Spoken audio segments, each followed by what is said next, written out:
Welcome to Business on the Vine. I'm your host, Lady Jen Du Plessis, and in this dynamic series, we dive into the challenges, breakthroughs, and victories of entrepreneurs who have turned their passion into success. Welcome. So we'll get started here.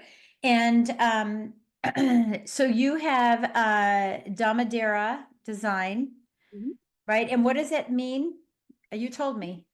It's a kind of two words. So the English word do, which is do Madeira. Madeira is wood. Do wood. Oh, do wood, do Madeira. Oh my God, that's so cool. You did tell me about it. I just couldn't remember what it was. This is just one of kind of unique things in there. Yeah. Yeah. Okay, sounds good. I see your kids are home because apparently everybody's home because of the election. No, actually, they are sick. The election tomorrow, so they don't have a school tomorrow, but these ones are sick. Oh, no. It's the change of temperature. I know. We've been experiencing it too. It's crazy. Okay, well, we'll go ahead and get started. We've been recording. I've been recording because sometimes I like, and although I haven't recorded you showing me everything that you have, but I'll have you do that on the back side of it. We'll just keep the recording going, and then my team will just chop this up and stuff. But so we'll just get started, and away we go. Sound good? Thank you. Yes. All right. Well, listen, welcome back to the show. We are so excited to have today's guest, Eunice Turner, with us. She is the owner and founder of Domadera Design, which in Spanish, right? Is it Spanish? It's do English and then Do Madeira. and the Madeira wood in Spanish. Yeah. So do wood, right? So you do wood, but I love it. Sounds so sexy. It sounds so romantic, right? Do Madeira Design. But I met you at the Middleburg, one of the Middleburg festivals. Oh, it was Oktoberfest. I met you at Oktoberfest, and I was just so drawn to your it's not a tent, but your vending area, because you and I were just talking before we started recording that my dad was a carpenter, and I appreciate every little bit that someone does with wood, and wanted to bring you on Business on the Vine because, we want to celebrate all different types of businesses and learn from business owners. What works, what doesn't work, what are some of your secrets, to having a successful business. And so here we are. I absolutely love it. So I have a couple of questions for you before we kind of dig into some of I know that you've turned your passion into a business. I love that. So tell us a little bit about your background and how you got into wood, because if you are not watching and you're only listening to this podcast, this particular episode, you need to go to YouTube and watch it, because she has displayed several of her beautiful items behind her, one of which I have purchased. So I'm excited. I'm excited. What happened is that I always been a person who likes to do art. Since I was little, doing art, going to school, doing competitions, and people will put me in the competition teachers because I'm very shy. So they will actually sneak me out in competitions and tell me, do a drawing, and we put it in there. And for some reason, I win. And they will keep doing that to me until they get to the high school. And my mom is like, you got to apply to a school that is art. The schools of art in Puerto Rico, if you don't have a GPA of 4 points, they put you on the side. It doesn't matter what your talent is. They want a 4 point. Wow. 0.5. It was bad, but they didn't took me. So the art side of me kind of went down a little bit. So I went more into a medical area. So I'm a hygienist. I done taking care of handicapped people in school, what I was learning the language. So it took me a little bit out of the art side. But then when I got my kids, I stayed home and I decided, okay, now they are grown, they can go back to school. What am I going to do? What is my side? My husband was like, you are an artistic person. Do something with art. Do you? And I said, okay. I met my friend. She had a machine and she's interior designer. And she asked me, come and help me. And when I saw the machine, what she was doing, I said, oh no, I have an idea for this machine. And this is what I turned the machine into, totally different of what she was asking me to do. But I learned it and I became very passionate to it. And When I went to college, my professor, I went for interior design. My professor told me, you're very artistic. So maybe you need to move out of Puerto Rico and go and find another place that can teach you the art. I moved to New York, didn't work, moved to Maryland, and I'm here. And he said, when you find that person that can do what is in your head, you're going to be successful. And it's been 20 years, and now I find it. I find a machine. Yes. Oh my gosh. Yeah. And I mean, that's a long time too. And it's interesting that you went, why wood? I guess one of the questions I had is, why did you go into wood? I mean, maybe the machine, because I mean, my mom and dad had a laser machine, so they kind of etched in different things, and I don't remember anything being etched in wood. I was always on glass, but is it wood because of the machine? But the machine was specific for wood? Before I started really doing the machine, I used to be I would go and get furniture and refurnish them, fix Oh, them, put stuff to them. right. Because I liked it.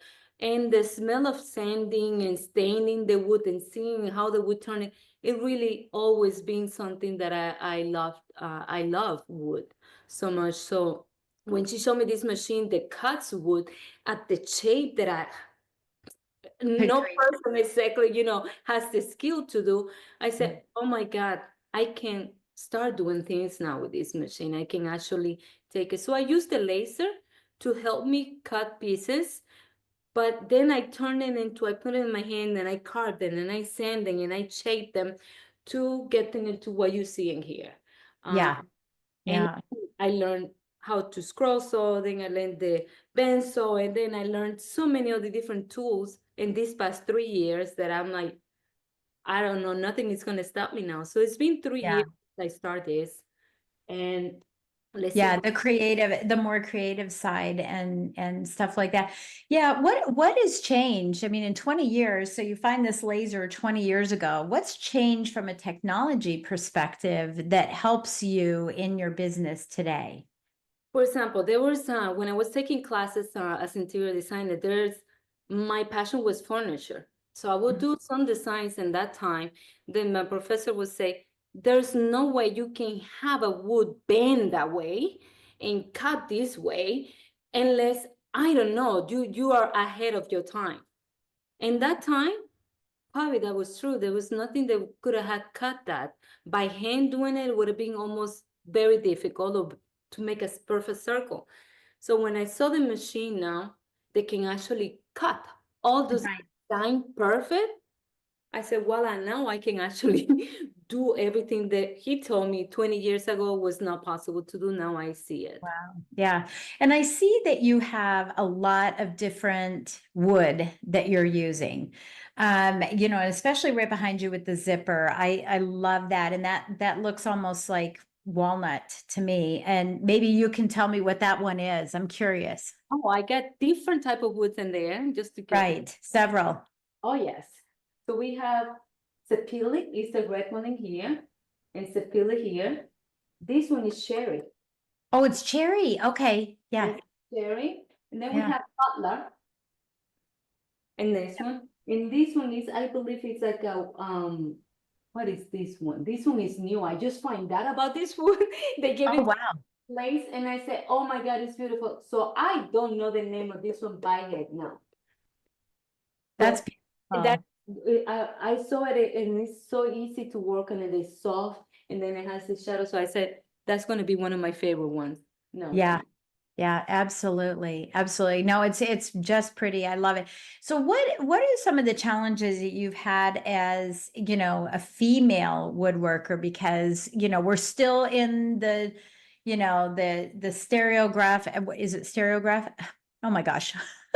Just whatever my own opinion is. Oh my goodness, I'm having a brain fade, but um is it stereotypical? Yeah, it's stereotypical that, we think woodworkers, construction, we think men.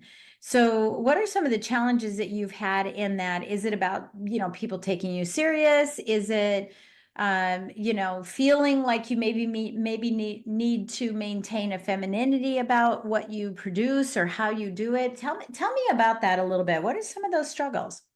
I'm glad you asked that question, and I think I know why you asked the question because you probably can see my life when I turn it into this and then going to places, I being treated so wrong. Anyway, Yeah. I'm a woman. Um, and I start posting these things in some of the areas and here in Maryland, and I get these coming backs. Stay in your lane. Why don't you just stay home and take care of the kids? Wow. Even Don't today, in try. today's world. Wow. Oh, yes. Yes. Yeah. It's so upsetting. Even just last few months, I did a market, and everybody would come to my tent and they will see the stuff and they will look at it and say, I can do that all the time. Oh, guys. And they Yeah. look at them, give it a try, you know? Um, Right. Constantly this. So now actually in a position where I wanted to do furniture. But since I've been telling many times for so many guys, do not just stay there because this is the men's world, my ears just go like, should I or should I not? And No, you that's should. You definitely should. it is Yeah. they I didn't know the meaning. I'm from Puerto Rico, so I didn't know the meaning behind stay in your lane. So when I Yeah. told my husband, they told me to stay in the lane because I went to ask for advice of some of these guys to see what to do with my business. And many times they tell me that. He said, it's not a good thing. And I said, why Wow. not? And he explained to me, and it kind of hurt me because I went asking, seeking for advice. And Hmm. one advice was stay in your lane. Don't come in the furniture area. Don't come in this area. Just keep doing your crafty things. And no, you see a table in there. Right. Show you this one because Yeah. this is what I'm about to be doing. You see that Yes. table? Yeah. Beautiful. Yeah. Well, and I saw your coffee or your end table as well. And, and look, this is, how many times have we as women said a man must have built this because right, and I'll just leave it dot dot dot, and I say it to my husband all the time. I go, honey, a man must have built this because it didn't make any sense. And you know what, I really love that, it's not staying in your lane, it's expanding your business, to continue to follow your passion, but to introduce new ideas to the marketplace, because only a woman can have a different perspective over a man on furniture. Oh yes, it's Right. furniture. I'm telling you, I see furniture constantly, and I just look at it and I said, soon. So that takes me to sort of this creative piece of it. Do you sleep on things? Do you doodle? Do you see an idea and think of a better way that it could be implemented? How do you walk through that creative process that you have? It's non-stopping in your brain. It's that's the sad part of being a designer, a creator. Is constantly your kids can be talking to you, but your mind is just just keep going. Um, for example, people come to me and show me a table. They say, look at how beautiful this table is. And I'm looking at, and the design of the table is beautiful, but it's missing something. It's missing the soul. If it's a custom Mm, table that you ask me to make for you, everybody can make you a table, but how can I make it that is meaningful to you? And that's when I go for what type of wood you like. What is you remember the smell? What is your house? I ask most of the people, show me a picture of your house, of your favorite items in your house, so I can kind of know what you like, what is, inside you. So, and that's when I come up with the designs. There's a lot of tables that I see, dining tables now that are beautiful, but I said I'm gonna make my table that is represents my family, me, because I have a lot of dinners on that table. So let's make that table my table in my home. And yeah. that's what that's exactly the route I'm gonna try to go. Um, how do I do creations like that? Is by talking to people. I meet Yeah, and finding out what's important to them and the stories behind them and everything. I mentioned walnut, right? I said that kind of looks like walnut. I see it's cherry. My dad used to work with Michigan walnut all the time, and it's a different kind of walnut. It's one of the hardest walnuts. It's a deep, deep, beautiful color, and You know, I mean, just everything about Michigan walnut. And when I remember when he ran, because they used to live, I'm from Colorado originally, but we moved back to Michigan where my mom was raised. And then subsequently I was raised for a period of time. And I guess when they went back to Colorado, when I went back with them in the latter half of my teen years, they brought a whole bunch of it with him. And I remember the day he said, I'm out of Michigan walnut. I can't make anything without, I've run out of Michigan walnut. And I never saw anything else made. He never got it delivered. He never went back to Michigan to pick it up. And those items are more precious just because I know I associate that with my father, And I think some people, not to build furniture, but maybe, like driftwood. Some people like something that's from their childhood. And I think that that's really cool that you're able to incorporate that into what people are, looking for and what their style is in their house. And I think that's really great. I wanted to ask you a little bit about your business as a whole. Where does your business stand now? Are you a solopreneur? Do you have team members? Because, part of business on the vine is sort of hearing through the grapevine, what's next for you? You've gotten to this point in now looking at what the future holds. What's next for you, and how does your business look now in order to help you get to that point that you want to go to? It's I just had a call from a friend of mine who started a business doing the same thing way before me. And he's a military guy. And he just told me that he has to close his business because he's not getting any business. He's not getting any people requesting things. Deep inside me, it hurt me. And I was, Mhm. it's different from me. I'm overwhelmed with requests right now, Yeah, yeah, and I need help. I can grow this business to another level. There's a lot of things that I do that can be mass produced, in some way. right, right. And people love this, so I can make more of those. Art is something that I do, just commission people ask for that. They can Mhm. business grow. I have done plaques, awards for schools. So there's a great potential for this business to be massive and hire many people to be doing this award for schools, for governments and stuff like that. But it's only me right now, and I'm not a business person. So I don't know how to grow. Sometimes I tell my husband, I wish somebody just hire me for my brain, Right, right. corner and say, create. And Yes. oh my God, that's my dream come true. I create, and design and giving it, mass produce, do whatever you want and pay me a salary because I'm happy with that. I would love my mind to go. Yes. Yeah, Not yeah. to stop. I stop it constantly because of too many requests, so I have to hold on. But the idea Hmm. that I have in here right now in these 3 years is too much. And Yeah. Well, even when I asked you, I said, could you make one special for me? And then, can you do one for this dance competition for charity that I'm in, which, ultimately my coach or my dance instructor pulled back and said he bit off more than he could chew. And I was left without having an instructor to dance with, right? And that's what happened. And I remember your face when I said, "Hey, would you?" And you're like, yeah, yeah. Right.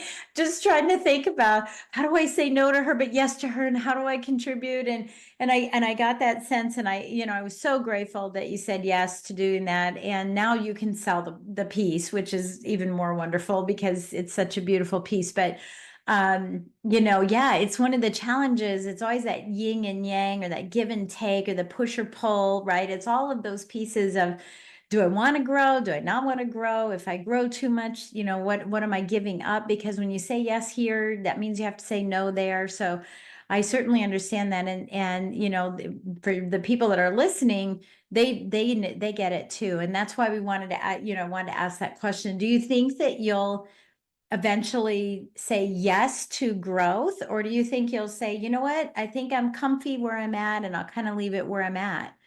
Where do oh, you? I I ambition to grow. the only reason why is because I don't see myself only growing.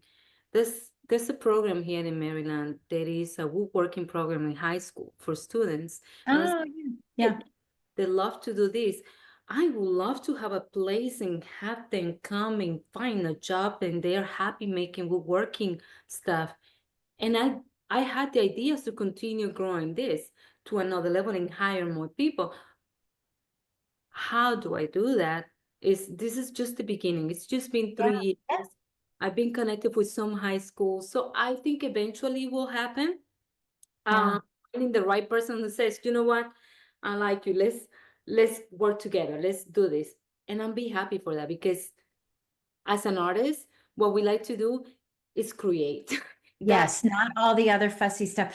And by the way, that's the same thing for every CEO is that they like to do the practitioner piece of it, right? I like, for example, for me is like I help people do exactly what you're saying, right? I help people scale their business, grow their business, hire teams. I want to do all that. I don't want to do online funnels and how do I market to people and what are the words and stuff. I just want to do what I love doing. And so you have to build this team around, to be able to help you. And I think that that's what most CEOs do is they want to work in their genius because it got them so far. And now they're saying, okay, I like the genius, but I don't want to have to do all the genius all the time while I'm scaling. I have a client who makes cakes, Mhm. right? And he's doing all the cakes himself, 200, 300 a month. And he's taking the orders and he's forgetting to invoice people and he's right and he's delivering the cakes and he's baking them and decorating them. He's doing all these things with the cakes. And and then I worked with him for a year and then I said to him, how many cakes are you making? He goes, five a month because I choose to, not because I have to. The rest of my team makes the other cakes. So, to speak to what you're talking about is that becomes the challenge for so many business owners is how do I continue to do what I love to do, but then not make it be like, oh, I have to get that done because I've got all this other stuff too. And then it doesn't become your passion anymore. And I love hearing you say that and being honest about it because someone's listening who is saying, yeah, I'm there too. And so what do we do? And that's the purpose of this show is because we have so many people coming on the show who are, who have done that, who have moved past that or aren't there yet. And they're hearing what they're going to be encountering when they get really good at what they're doing, just like you. That's me right now. You find me you just right in that spot. Is should I Yeah. stay here? Do I grow it? What would be the best thing to do?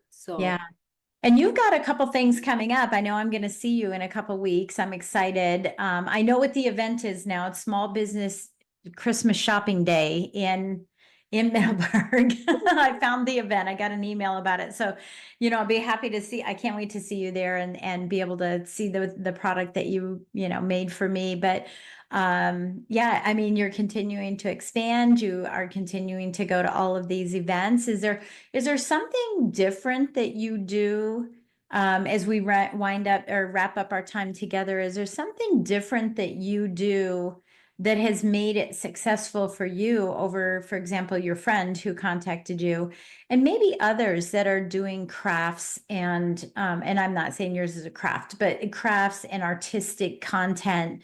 Is there something that you've done that has made this so much more successful over others who have tried something similar and maybe not just with wood, but any type of product?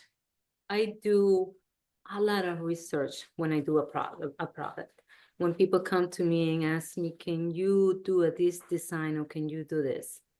And I do so much of research. I go on the internet and look for everything in there. And once I see maybe 2 or 3 days just looking and looking and looking, this is crazy, okay? Then okay, I saw everything. Now I know what exactly I'm going to do. And it's going to be none of that stuff that I saw. So Yeah.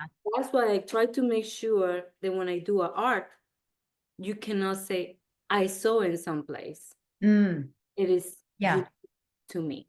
So if I try to say somebody to try to do something different is make your stuff unique to you. That when people know and hold a piece of that in your hands, they know they're not gonna find it any other place because you are the one who created. And Yeah. that's try most of the time. Yeah, and that's really, elevating yourself beyond the commodity of something, and I'm as you're telling me this, I'm thinking about, women who like, I don't know how they knit it or they whatever, tissue boxes. Let's just use that as an example. We've all been to a, Christmas bazaar and we've been to all these events where somebody has tissue boxes, right?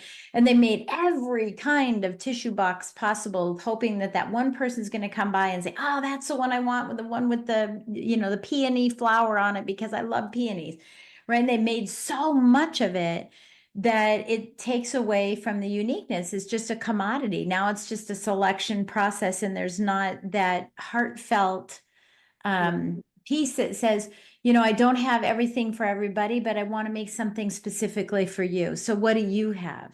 And it's elevating yourself beyond the commodity, of whatever it is you do. Yeah, I love that. I love that. So what advice do you want to give to a business person who is starting out or where they're at, where you're at, or they're thinking about it, following their passion to make that a business? What advice would you like to give to them? There's one that I think a lot of people know that, but is the most truthfully one. You have to be passionate for what you love to do. If there's no passion, if the motivation for your business is how much money I can do or how much I can get from this person or there, that's not gonna get you. If you're passionate, it's gonna get you being successful. I am committed to this. My family understand my passion. My friends understand it, so I have that support of them. Then when I don't spend as much time with them, they know I'm doing something that makes me happy. And doing something that makes you happy is what's gonna get you to be successful. That's my advice. Yeah. That's what I Well, and think. that happiness spreads into your personal life and into everything because you're happy doing it. I see so many people, time to make the donuts, right? They're drudging going to work like, I gotta go again, and that will be everywhere. You'll find that everywhere in your life when that happens. Yeah, I Yeah. love it. I try not to overwhelm myself with too much work because and then takes that away. Sometimes I just make the design for the customers on awards, and then I have my kids or somebody else to come and do them because it's too much hands Yeah. on. But I did my part. I put my heart, my passion into the design. Now this person can continue making them and doing it. Yeah, that's where your genius is. Your genius is putting something together that people will have, a heartfelt connection to. And I think I know I did. I was like, oh, yes, I want to, I want to have something very specific, Yes. right? Yes. Very, very specific. I love it. Well, thank you again for joining me. I really appreciate it. And thank you for listening. Thank you so much for listening, and we'll catch you on the next episode. Thank you for joining us on Business on the Vine. If you found value in today's conversation and would like additional support, go to supportfromjen.com. Remember, the best ideas are always discovered on the vine, so keep innovating, stay inspired, and continue to grow.